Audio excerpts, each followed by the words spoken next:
ಗಾಜಲದಿನ್ನೆ ವಿನಾಯಕ ಬಳಗದವರ ವತಿಯಿಂದ ಅದ್ದೂರಿ ವಿನಾಯಕ ವಿಸರ್ಜನಾ ಮೆರವಣಿಗೆ.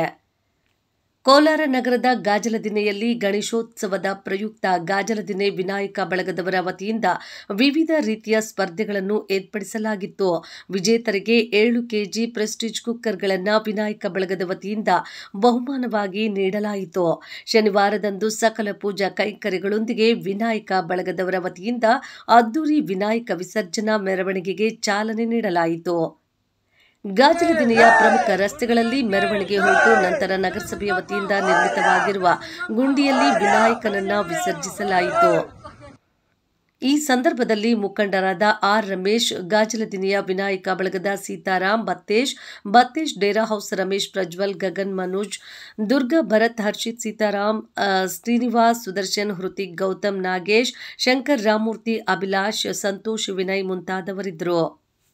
ಪ್ರತಿ ವರ್ಷದಂತೆ ಈ ವರ್ಷನೂ ಗಣೇಶೋತ್ಸವವನ್ನು ವಿಜೃಂಭಣೆಯಿಂದ ಮಾಡಿ ಈಗ ಮೆರವಣಿಗೆ ಮುಗಿಸ್ಕೊಂಡು ಕೋಲಾರದ ಮೇನ್ ರಾಜಬೀದಿಗಳೆಲ್ಲ ಮೆರವಣಿಗೆ ಮಾಡಿ ಗಾಜಲದಿನ್ನೆ ಗ್ರಾಮದಲ್ಲಿ ಊರೆಲ್ಲ ಮೆರವಣಿಗೆ ಮಾಡಿಕೊಂಡು ಮುಗಿಸ್ಕೊಂಡು ಈಗ ತಾನೇ ಬಂದು ಇಲ್ಲಿ ವಿಸರ್ಜನೆ ಮಾಡಕ್ ಬಂದಿದ್ದೀವಿ. ಪ್ರತಿ ವರ್ಷ ದೇವರು ಇದೇ ತರ ಶಕ್ತಿ ಕೊಟ್ಟು ಇನ್ನೂ ಹೆಚ್ಚಿನ ಸಂಖ್ಯೆಯಲ್ಲಿ ಭಾಗವಹಿಸಿ ಯುವಕರೆಲ್ಲ ಇನ್ನೂ ವಿಜೃಂಭಣೆಯಿಂದ ಗಣೇಶೋತ್ಸವ ಆಗಲಿ ಅಂತೇಳಿ ನಾವು ದೇವರಲ್ಲಿ ಪ್ರಾರ್ಥನೆ ಮಾಡ್ತೀವಿ.